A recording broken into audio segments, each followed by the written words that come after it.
Welcome back, everybody. Let's take a break with Stephen Shamus. Good to see you, my friend. I like the hat. What's on the hat? Thank you. That's my Vans David Bowie hat. Oh, Aladdin Sane. That's it. Hey, look. Aladdin Sane. Great album. Come on. You did not think I would know that, by the way. No. And half the time I can't remember which album it's from either. It's the image so powerful I forget. So you're very powerful. Yep. It's the David Bowie in it. Yep. You're not going to get past me, Alex. All right, what do we got? What do we got today? We're jumping a little bit into the MCU stuff from movies past and maybe the new stuff, and then just some like random, like hard to find books that you don't probably think is hard to find, but they are. So we're gonna jump into Hercules and spoilers for if you haven't seen the most current Marvel movie. You're a month after the movie opened. That's true. The internet's already spoiled it. We're gonna talk your probably favorite cartoon of all time, Beavis and Butthead.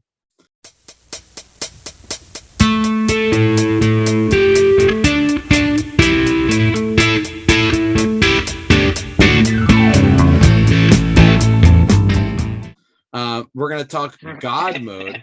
I was waiting for it. I paused for it. We're going to talk Earthworm Jim. Earthworm Jim. The soil he did crawl. Earthworm Jim. A super suit did fall. Jim was just a dirt eating chewy length of worm flesh, but all that came to a crashing end. Earthworm Jim. He's such a groovy guy. Oh, cool bit. Good one. That's a good one. You practiced that a lot in high school. Oh my God.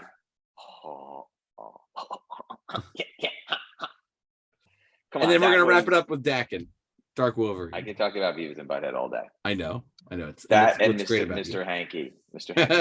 Hanky. Love it. All right, what are we starting with first? Let's talk about Hercules. Your favorite Jewish superhero? Hercules, yeah, sure. Brett Goldstein? Yeah. All right, let's talk about Brett Goldstein, Alex. He did it. Talk about one of the greatest end credit scenes of all time, I think, especially with Russell Crowe, essentially just laying there with a hole in his chest, and then at the end we get Hercules in classic costume, pretty much to a T. Great classic costume, Hercules.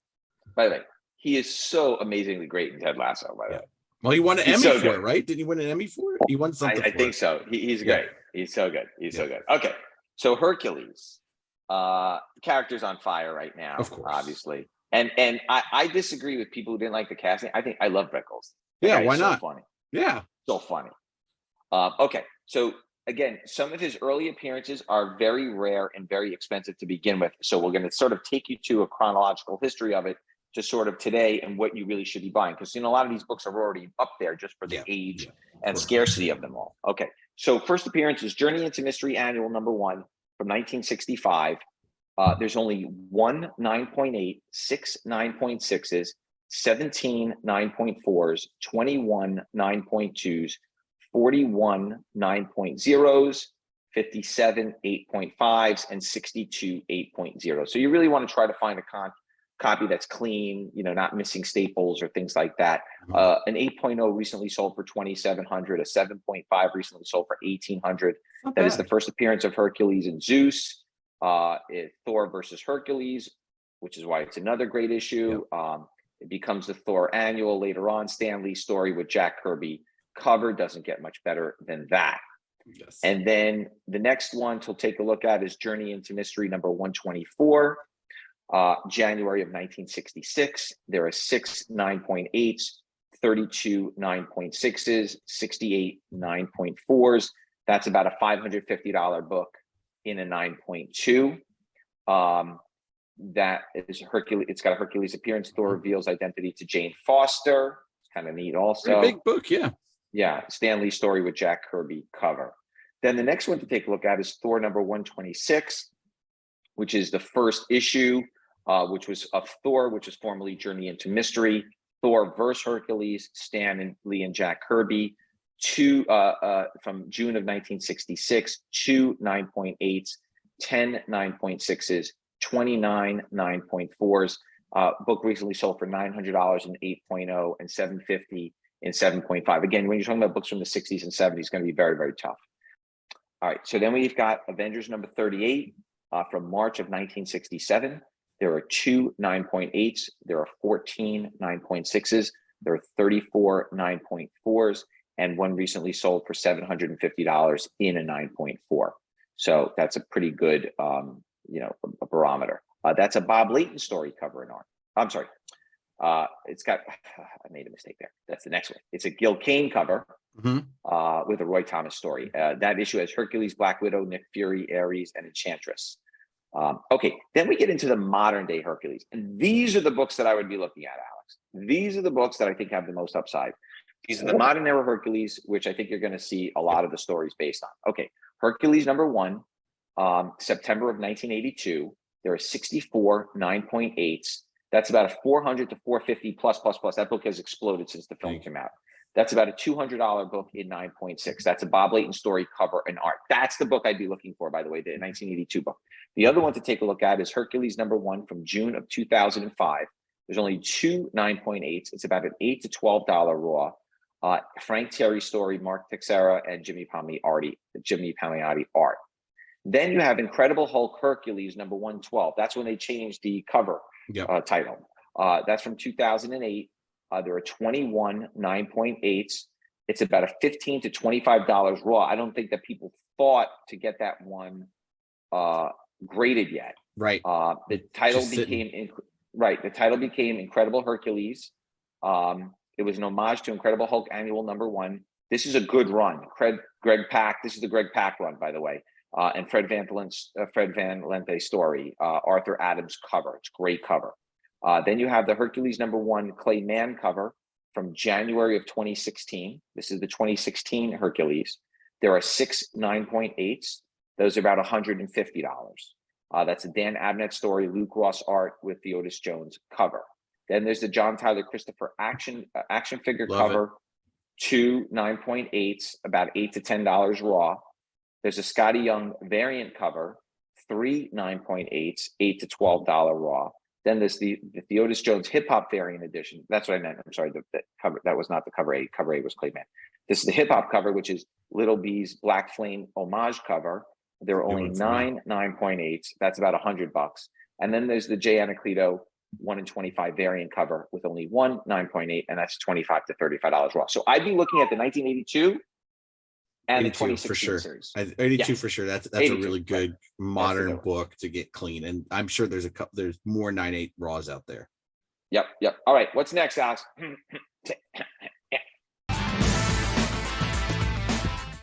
You said it yourself.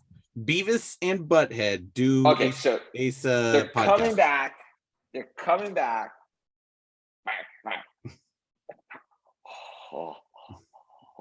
Cool, Beavis. So I love that show. Yeah. That show is timeless. You watch it today, it still makes you laugh. Yeah. Like you're 15 years old. What a great series. Anyway, the pop is pretty high, but these books are on the rise, Alex. Yes. The new movie on Paramount Plus helps that a lot. Yes. Oh, come on. So Mike Judge, genius. This is one of the most genius series of all time. I mean, Correct. Listen, look, you have The Simpsons, you have Futurama, you have those shows, and this is sort of an iconic classic of the show. So Beavis and Butthead number 1, March of 1994. There are 498 9.8s, Alex. It's pretty high. There's 150 to 175, but they're climbing. It's based on the animated MTV series Mike Lackey stories with the Rick Parker cover and art. And you can find these books. They printed a lot of them. I bet you can find them. Try to get 9.8 quality, pre-screen them, send them in, because these books are on the rise because of the new series. Yep. All right. My favorite desk. Alex's pick of the week. What do you got? San Diego Comic-Con, exclusives, and right, more exclusives. Which one? So Marvel at the Marvel booth had their Marvel Unlimited, which is their digital comics. They had like a pop-up. They had some people there that were checking to see if you had subscription. So there's 2 things they were giving away. Mm-hmm.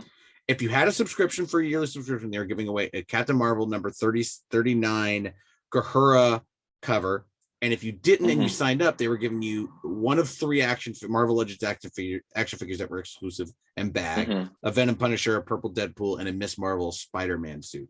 But the Captain Marvel 39 SDCC, it's a Gahura cover, which is beautiful. It's a version cover. There's no trade dress. And it's got Jeff the Land Shark, who is, for some reason, people love Jeff the Land Shark, the character, this little literally dog that is a shark. But this is one of those things that, when you think about I got it. Jeff the Land Shark. Yeah, look it up. Jeff the Land Shark. Super popular. I think I had people coming up to the booth being like, "Hey, do you have any Jeff the Land Shark merchandise?" I'm like, "We did not." It's exactly what you think it is. Well, I'm looking this up because this is going to be on appearance. West Coast Avengers number 37, Alex. Yep. That's what I'm looking at. Put it up next week. Next week that's going to be on the list. That is on the list. These books, you had to have a yearly subscription. I don't think as many people were coming up to the booth and getting these as people would assume. And there are some on eBay. I don't have a Marvel. And like some dummy, I don't have a Marvel Unlimited. But they wouldn't give you one for working the booth. No, these are limited. These are hard to find. All right. But they're going for about $100 on eBay. So I mean, I think an unlimited subscription is like $60. Got it. All right. What's next, Alex? My favorite and your favorite, Godmode. Yeah. So you're gonna have to walk me through this. The pops are 0, but the books are starting to blow up a little bit. Yeah. What's going on with Godmode? I think the book is based on a essentially it's like the mid 90s, and there's a girl who's in the video games, and it's kind of just like when you slice of life. I think that's the best way to put it. 90s slice of life. It's a girl in the video games in the 90s. Not a lot of people will say there's girls in the video games. But I think what is missing here when we start talking about it, before we start talking about it, is this is based on and reprints a bunch of online comics. Now, online comics are really big right now. Webtoons, I forget which platform this is on, but there's some online comics that are in the millions of readers, and there's not a lot of print. This is stuff that is like definitely just online. And this is a company that is starting to reprint online comics and put them in the comic book form. Lore Olympus just won an Eisner. That is an online, a Webtoons cartoon. They just started printing that last year. I mean, it's still new in print, but it's been going on for years. So I think we're going to start seeing this with a lot of that, because, if you're a fan of the online comic, there's no tangible item other than just looking at it online. So when you start, even if it's a reprint, people are going to start picking this stuff up as collectors. Right. Okay. That's it's hard to understand where these things start picking up and how they start picking up. So this is an interesting one. Travel back in time to 1995 when Netscape was how you navigated the internet. So yeah. Okay. So Godmode number 1, Remy Isu Mokhtar cover A, $4 to $6 raw. Then there's the Remy Isu Mokhtar cover B, video game cover, $8 to $10 raw.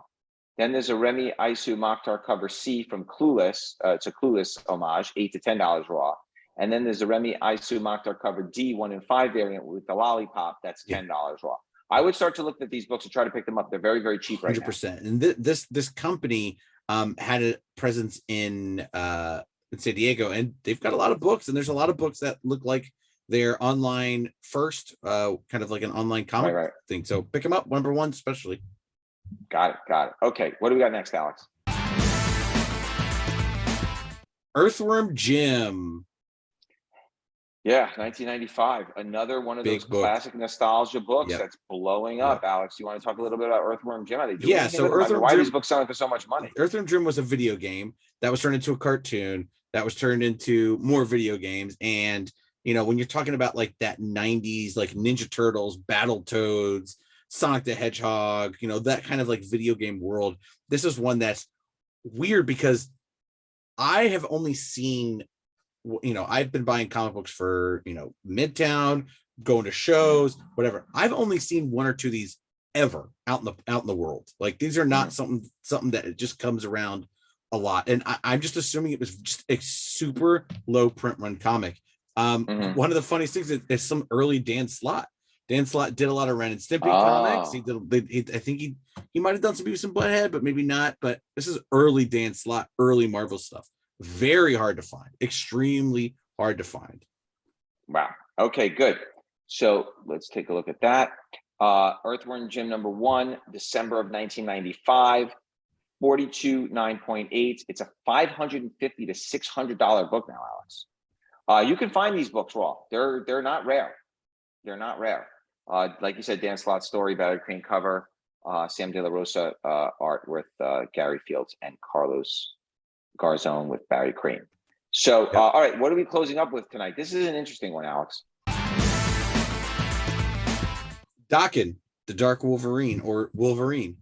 Yeah, why are these blowing up? It's the same thing with all the Marvel characters. I mean, this was a created character that is Wolverine's son. That, you know, when you look at like X-23 and Daken and like these kind of like, oh, they're doing children, or you never know if it's going to continue. You think, you know, oh, X-23 was in those books. And then all of a sudden, you know, you don't see the character for a long time. Maybe that character's never coming back. Not really worth collecting. Daken's been around for a very long time. He's on the X-Men, in the X-Men books now. He's a LGBTQ plus ally. Like, there's a lot of stuff going on with this character. So when the character stops, you know, when it starts being a character that's not going away, like your Daken or your X-23, I think collectors want to go back and start picking this stuff up. And it's a very heavily like published book. Like they're promoting it, but I don't know if people buying them thinking it was going to just be a flash in the pan.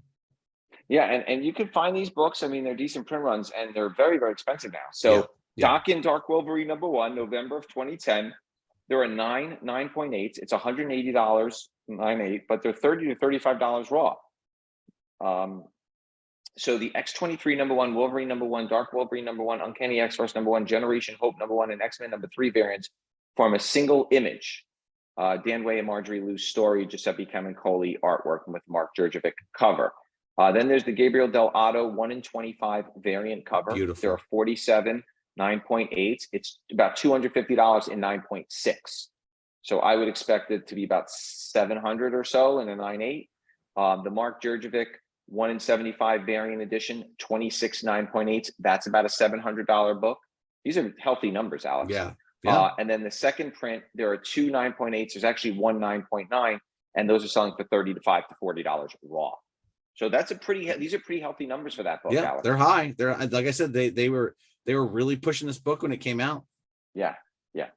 All right. Well, thank you everybody for joining us this week. We appreciate your time and effort. If you have any questions or comments, please leave them in the field below, and we will see you next week. Same bad time. Same bad channel. Bye, guys.